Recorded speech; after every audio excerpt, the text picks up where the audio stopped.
Welcome back in BCC family. एक बार फिर से उसी जोश और जुनून के साथ बीसीसी परिवार में आपका स्वागत है। बीसीसी परिवार आपके सफल, सुखद और समृद्ध जीवन की मंगल कामना करता है। और जैसा कि अभी नवरात्रा चल रहा है, मैं माँ दुर्गा से प्रे करूंगा कि आप जिस भी फील्ड में हो, जैसे भी हो, स्वस्थ रहें, सफल हो और अपनी सफलता सुनिश्चित करें। यही हमारे परिवार की आपके लिए, आप सबके लिए कामना है। तो आइए आज मैं वृत्त के बारे में पूरी जानकारी तल्लीनता के साथ, शांति से, और आप भी एक कॉपी बना लेंगे और जैसा ये फॉर्मेट है सेम इसी तरह से अरेंज कर लेंगे। जो जैसे है वैसे अरेंज कर लेंगे। जिस कलर में जो है मैं उसी कलर में लिख दिया हूं ताकि आपको कंफ्यूजन ना हो। एक चीज और इसमें मेरा छूट गया है, जैसे कि आप देख रहे होंगे यहाँ पर रेड कलर का एक सेंटर है। रेड कलर का ये जो देख रहे हैं रेड कलर में, इसको हम लोग सेंटर कहते हैं, CENTRE, और हिंदी में इसको हम लोग केंद्र कहते हैं। हिंदी में हम लोग इसको क्या कहते हैं? केंद्र कहते हैं। जैसा कि विदित है कि बचपन से हम लोग को सर्कल के बारे में बताया जाता है। सर्कल क्या है, वृत्त क्या है? तो वृत्त का मतलब ही होता है एक गोलाकार आकार, मतलब पूरा गोला। एक ओवल होता है, एक गोलाकार वृत्त होता है। तो जो अंडा का जो आकार होता है वो ओवल होता है, लेकिन वृत्त का मतलब बिल्कुल एकदम एग्जैक्ट गोल होता है। अब इस वृत्त के बारे में अगर आप चर्चा करेंगे तो मैं इतना बारीकी से क्लियर किया हूं। सबसे पहले मैं अगर बात करूं तो सबसे पहले ये घेरा हुआ है पूरा। तो ये जो पूरी बाउंड्री की लंबाई है ना, उसको हम लोग सरकमफ्रेंस कहते हैं। ये पूरी बाउंड्री की जो लंबाई है उसको हम लोग सरकमफ्रेंस कहते हैं, जिसको यहाँ पर हमने लिखा है सरकमफ्रेंस। और हिंदी में इसी को हम लोग पूरी बाउंड्री की लंबाई को हम लोग परिधि कहते हैं। ठीक है। ये जो डॉट है बीच में, एकदम मिडिल में, इस फिगर के मिडिल में या किसी भी वृत्त के मिडिल में जो पार्ट होता है उसको हम लोग केंद्र कहते हैं, और हिंदी में, इंग्लिश में उसको हम सेंटर कहते हैं। अब इसमें कितनी बातें होती हैं, अब जरा ध्यान दीजिए, कितनी सारी बातें हैं, जरा ध्यान से आप समझिएगा। सबसे पहले मैं देखा हूं ये ब्लू कलर का लाइन आप देख रहे हैं। ये जो ब्लू कलर का लाइन है मेरे दोस्त, ये जो ब्लू कलर का लाइन है, ये जो ब्लू कलर का लाइन आप देख रहे हैं, ये सेंटर से बाउंड्री को टच कर रहा है। ब्लू कलर का जो आप लाइन देख रहे हैं, यह जो ब्लू कलर का लाइन है, यह सेंटर से बाउंड्री को टच कर रहा है, इसलिए इसको हम कहते हैं रेडियस। और रेडियस को हिंदी में हम लोग त्रिज्या कहते हैं। इंग्लिश वाले व्यूअर और हिंदी वाले व्यूअर दोनों ध्यान देंगे। दूसरा कहानी देखिए, सेंटर से तो कितनी लाइन सेंटर से क्रॉस कर सकता है जो बाउंड्री को टच करेगा? बाउंड्री से ना थोड़ा इधर और ना थोड़ा उधर, मतलब सेंटर से क्रॉस करते हुए बाउंड्री को टच कर ले, उसको हम त्रिज्या कहते हैं। तो सेंटर से आप यहां भी टच करा सकते हैं।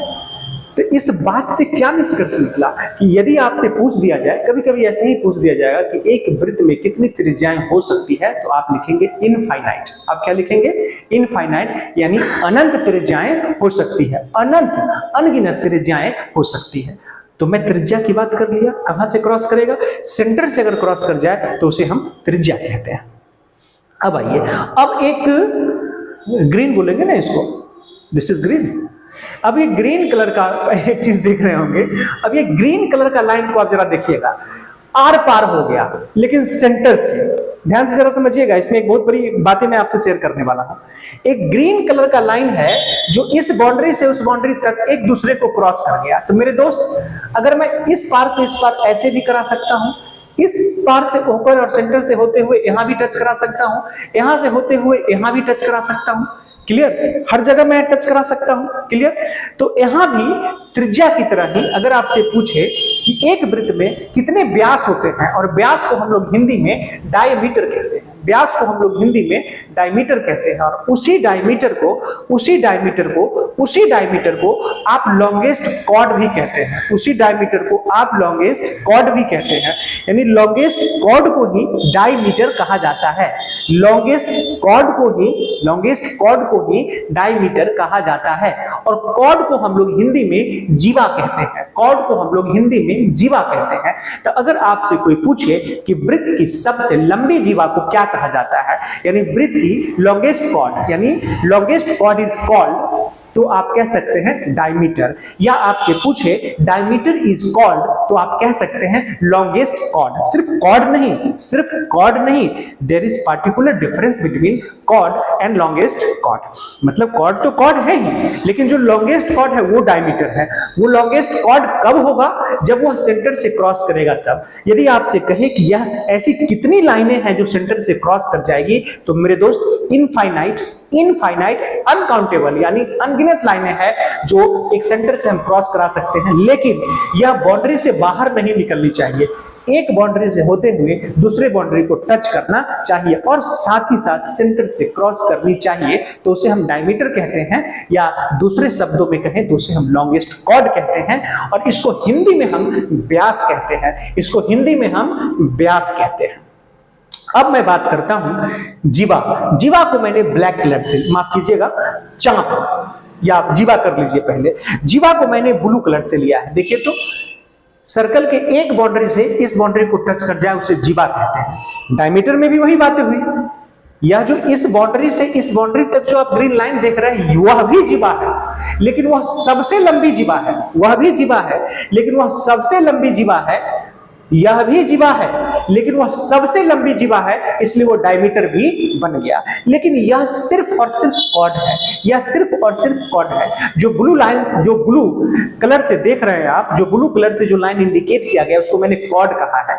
उसको मैंने क्या कहा है? कॉर्ड कहा है। मेरे दोस्त, एक बाउंड्री से दूसरे बाउंड्री को जो टच कर जाए जो लाइन, उसे हम जीवा कहते हैं और हिंदी में उसे हम कॉर्ड कहते हैं।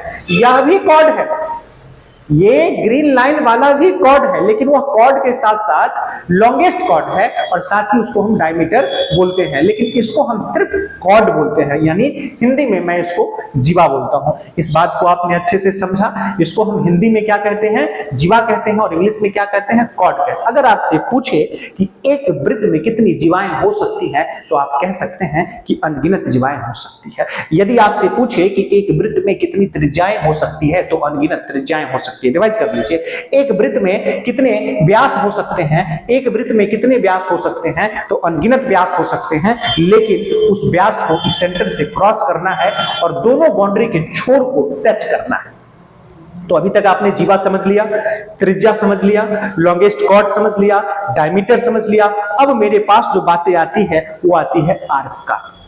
तो कितने आर्क बनाए जा सकते हैं? तो आर्क भी आप बहुत सारे बना सकते हैं। एक वृत्त में बहुत सारे आर्क को बनाया जा सकता है, छोटे छोटे टुकड़ों में, बड़े टुकड़ों में। तो आर्क बनता कैसे है? आपने देखा होगा बहुत सारी लड़कियां, महिलाएं जो है अपने बालों में चाप लगाती हैं, जिसको हम लोग चाप कहते हैं। देहात में जब आप जाइएगा, सुदूर गांव कस्बे में जब आप जाइएगा, तो हम लोग उस एलिमेंट को, जो वो ऑब्जेक्ट होता है, उसे हम लोग चाप कहते हैं। और चाप ऐसे झुका होता है, उसको बालों में लगाया जाता है। उस चाप की उत्पत्ति यहीं से हुई है, जिसको महिलाएं चाप नाम देती है, जो बालों में लगाया जाता है। और वो ऐसे वेंट होता है, ऐसे झुका होता है। तो ये क्या है आपका? ये जो देखिए तो थोड़ा सा झुका हुआ है, तो इसको हम लोग क्या कहते हैं? ब्लैक कलर वाले को देखिएगा, इसको हम लोग चाप कहते हैं। इसको हम लोग क्या कहते हैं? चाप कहते हैं। अगर दो ही चाप वृत्त में हो तो एक को हम लोग माइनर आर्क कहते हैं, यानी छोटा चाप, और एक को हम लोग मेजर आर्क कहते हैं। देखिए तो यहां से लेकर के यहां तक माइनर आर्क हो गया, और यहां से होते हुए यहां तक जो है यह आपका मेजर आर्क हो गया। यदि दो आर्क बने तो, हालांकि इस वृत्त में बहुत सारे आर्क आप बना सकते हैं, इनफाइनाइट आर्क भी बना सकते हैं, यानी चाप। लेकिन अगर दो चाप की बात होती है, एक ब्लैक कलर को देख रहे हैं और एक पूरे का पूरे रेड कलर को देख रहे हैं, तो रेड कलर वाले को हम लोग मेजर आर्क कहते हैं, और ग्रीन कलर वाले को हम लोग माइनर आर्क कहते हैं। रेड कलर वाले को हम कैसा आर्क कहते हैं? आर्क का मतलब झुका होना। ये इधर से इधर या इधर से इधर जो है, ये मेजर आर्क है। और ये जो ब्लैक कलर का जो आर्क है, सॉरी फॉर दैट, ये जो ब्लैक कलर का जो आर्क आप देख रहे हैं, इसको हम लोग माइनर आर्क कहते हैं। बहुत सारे आर्क भी इसमें बनाए जा सकते हैं। तो आर्क किसको कहते हैं? देखिएगा, आर्क किसको कहते हैं? इसको कहते हैं। तो अभी तक आपने क्या सीखा? एक वृत्त में कितनी त्रिज्याएं हो सकती है मेरे दोस्त? अनगिनत। प्रैक्टिकली देख लो, रटने की जरूरत नहीं है। अगर तुम्हारे दिमाग में ये फिगर एडजस्ट हो गया, यदि आपके दिमाग में ये फिगर एडजस्ट हो गया। और जब भी वृत्त की चर्चा चले और जैसे ही इस फिगर को आप देखोगे तुम्हारे दिमाग में पूरा इमेज बन जाना चाहिए एक वृत्त का। एक वृत्त में त्रिज्या किसे कहते हैं, व्यास किसे कहते हैं, कॉर्ड किसे कहते हैं, सेंटर किसे कहते हैं, सब कुछ स्पष्ट हो जाएगा। तो जिस भी खाका मैंने यहाँ पे तैयार कर दिया है, यदि आप स्क्रीनशॉट लेना चाहते हैं तो इसका स्क्रीनशॉट ले सकते हैं। तो मैंने आपसे चर्चा कर दिया, केंद्र की चर्चा कर दिया कि किसी भी वृत्त में अगर वह बीचों बीच होता है तो उसे हम केंद्र कहते हैं। केंद्र से यानी सेंटर से क्रॉस करते हुए जो बाउंड्री को टच कर दे उसे हम त्रिज्या कहते हैं। सेंटर से आर पार होते हुए दोनों तरफ की बाउंड्री को जो टच कर दे, सेंटर से आर पार होते हुए दोनों तरफ के बाउंड्री को जो टच कर दे उसे हम व्यास कहते हैं, उसे हम डायमीटर कहते हैं, डायमीटर कहते हैं। और साथ साथ उसे हम लॉन्गेस्ट कॉर्ड भी कहते हैं, लॉन्गेस्ट कॉर्ड को ही हम डायमीटर कहते हैं, डायमीटर को हिंदी में हम व्यास कहते हैं। जीवा किसे कहते हैं समझ गए, लॉन्गेस्ट कॉर्ड यह भी जीवा है लेकिन यह सबसे लंबी जीवा है, इसलिए यह डायमीटर भी है, लेकिन यह सिर्फ और सिर्फ कॉर्ड है। दोनों बाउंड्री को जो टच कर जाए उसे हम जीवा कहते हैं। लेकिन इसी में अगर साथ में एक पॉइंट जोड़ दिया जाए कि दोनों बाउंड्री को टच कर, दोनों बाउंड्री को सेंटर से क्रॉस होते हुए अगर टच कर जाए तो वही हमारा डायमीटर बन जाता है। दोनों बाउंड्री को जो टच कर जाए उसे हम जीवा कहते हैं, दोनों बाउंड्री को जो टच कर जाए उसे हम जीवा कहते हैं। लेकिन इसी तथ्य में अगर एक पॉइंट थोड़ा सा जोड़ दिया जाए कि दोनों बाउंड्री को टच करते हुए, दोनों बाउंड्री को सेंटर से क्रॉस करते हुए यदि टच कर जाए, दोनों बाउंड्री को सेंटर से क्रॉस करते हुए यदि टच कर जाए तो उसे हम क्या कहते हैं, उसे हम डायमीटर कहते हैं, या उसे आप लॉन्गेस्ट कॉर्ड भी कह सकते हैं। तो इतनी सारी बातें जो वृत्त से रिलेटेड था मैंने बता दिया। अब आर्क की बात करते हैं। आर्क का मतलब कि ये जो पार्ट आप देख रहे हैं इसे आर्क कहते हैं। ब्लैक कलर से ये माइनर आर्क है और जो रेड कलर से है वो मेजर आर्क है। यदि दो आर्क बनते हैं तो एक माइनर बनेगा और एक मेजर बनेगा। लेकिन यदि बीचों बीच आर्क बनता है, जैसे देखिए तो ये ग्रीन कलर का जो लाइन आप देख रहे हैं, इस लाइन को अगर आप लेके चलेंगे तो इसमें भी दो आर्क बनते हैं, लेकिन इसमें माइनर और मेजर आर्क नहीं बनेंगे, दोनों समान आर्क बनेंगे। क्या बनेंगे, दोनों समान आर्क बनेंगे। यहां से यहां तक की जो आर्क, ये आर्क हुआ, यहां इस बाउंड्री को लेते हुए ये आर्क है और इस बाउंड्री से लेते हुए ये आर्क है। अगर इस ग्रीन कलर के दोनों तरफ आर्क बनाना हो तो वहां पर माइनर मेजर आर्क नहीं होगा, वहां पर क्या होगा, सेमी आर्क होगा। वहां पर क्या होगा, सेमी आर्क होगा, क्योंकि ये अर्धवृत्त में बना है तो इधर भी सेमी आर्क और इधर भी सेमी आर्क। इतनी सारी बातें मैंने आपको बताया। यदि आपको मेरा कंटेंट पसंद आए तो बीच में एक लाइक, एक शेयर और एक सब्सक्राइब तो होना चाहिए और बेल आइकन दबाना न भूलें। अब आइए कुछ बातें कि सर सवाल कैसे पूछता है। अब आइए सबसे पहले मैं डी की बात कर देता हूं। डी का मतलब व्यास। व्यास हिंदी में व्यास कहते हैं। जो आपका व्यास होता है वो त्रिज्या की दुगना होता है। जो आपका व्यास होता है वो त्रिज्या का दुगना होता है। यदि मैं आपसे कहूं कि ये 4 है तो मेरे दोस्त यह भी 4 हो जाएगा। यहां से यहां तक की त्रिज्या क्या है, 4 है, या जैसे भी हो त्रिज्या 4 दे दिया तो 4 + 4 क्या हो गया, 8 हो गया। इसलिए हमने लिखा डायमीटर बराबर 2r, यानी 2 × 4 यानी 4 × 2 = 8। ऐसे करेंगे तो 4 + 4 जोड़ के भी कर सकते हैं या 4 × 2। अगर आपसे रेडियस पूछे तो आप रेडियस बराबर कह सकते हैं, रेडियस = d आपके पास है तो क्या करेंगे, 2 गुना में है तो रेडियस क्या हो जाएगा, डायमीटर का आधा हो जाएगा। सीधा याद रखिएगा, त्रिज्या का दुगना, सीधा याद रखना है कि त्रिज्या का दुगना व्यास कहलाता है, त्रिज्या का दुगना डायमीटर कहलाता है और डायमीटर का आधा त्रिज्या कहलाता है। त्रिज्या का दुगना व्यास कहलाता है, त्रिज्या का दुगना व्यास कहलाता है और व्यास का आधा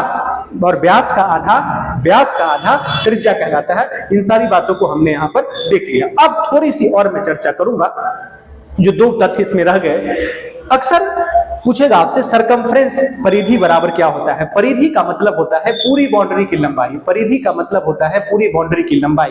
तो परिधि बराबर 2πr है। मेरे दोस्त सबसे पहले 2 एग्जांपल यहां पर है, आप सिंपल सी है बता सकते हैं कि डायमीटर कितना होगा, 10 हो जाएगा, दुगना हो जाएगा।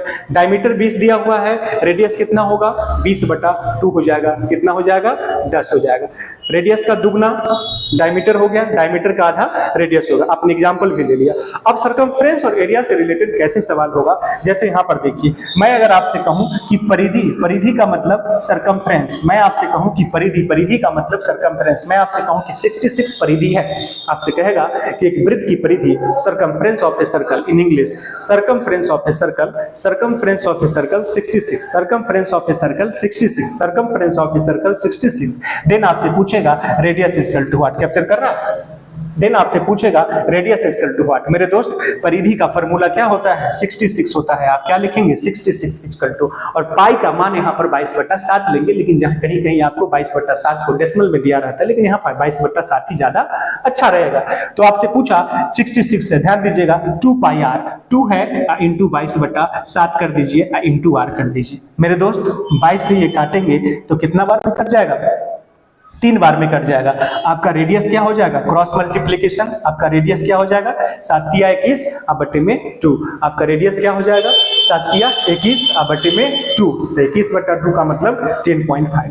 मान लीजिए यदि आपसे एरिया पूछता है, यदि आपसे एरिया पूछता है, क्या पूछता है? यदि आपसे एरिया पूछता है, क्षेत्रफल दे दे आपको, मान ली कुछ भी, अगर सरकमफ्रेंस दे दे तो रेडियस पूछ लेगा, और रेडियस दे दे तो सरकमफ्रेंस निकल जाएगा, रेडियस दे दे तो एरिया निकल जाएगा, और एरिया दे दे तो रेडियस निकल जाएगा, एरिया दे दे तो रेडियस निकल जाएगा, रेडियस दे दे तो एरिया निकल जाएगा। अब अगर मैं आपसे कहूं कि क्षेत्रफल दिया हुआ है, जरा ध्यान दीजिएगा, अगर मैं आपसे कहूं कि क्षेत्रफल कुछ भी ले लीजिए, क्या कहूं मैं? अगर मैं आपसे कहूं कि क्षेत्रफल दिया हुआ है, क्षेत्रफल 22 ले लीजिए, मीटर स्क्वायर है, सेंटीमीटर स्क्वायर, ये क्षेत्रफल है, और आपसे पूछेगा रेडियस क्या होगा, तो क्षेत्रफल दिया हुआ है तो रेडियस निकल जाएगा, रेडियस दिया हुआ है तो क्षेत्रफल निकल जाएगा। तो आइए क्या होगा? 22, यानी ये क्या है? क्षेत्रफल है। किसका क्षेत्रफल है? किसका क्षेत्रफल है? वृत्त का क्षेत्रफल है। तो पाई का मान आप ले लीजिए 22/7, पाई का मान क्या ले लीजिए? 22/7, इंटू में r² कर दीजिए, इंटू में r² कर दीजिए। ध्यान दीजिएगा 22 से 22 कट गया, r² इक्वल टू 7, तो इंप्लाइज करेगा r इक्वल टू √7। एरिया दिया रहे, एरिया दिया रहे तो क्या निकल जाएगा? रेडियस निकल जाएगा, रेडियस दिया रहे तो एरिया निकल जाएगा, रेडियस दिया रहे सरकमफ्रेंस निकल जाएगा, सरकमफ्रेंस दिया रहे रेडियस निकल जाएगा। मुझे लगता है कि आज के बाद सर्कल से रिलेटेड कोई भी क्वेश्चन आपसे छूटेगा नहीं। यदि आपको मेरा कंटेंट पसंद आया हो तो प्लीज लाइक कर दे, शेयर कर दे और सब्सक्राइब कर ले। मिलते हैं नेक्स्ट वीडियो में इसी जोश और जुनून के साथ। That's all.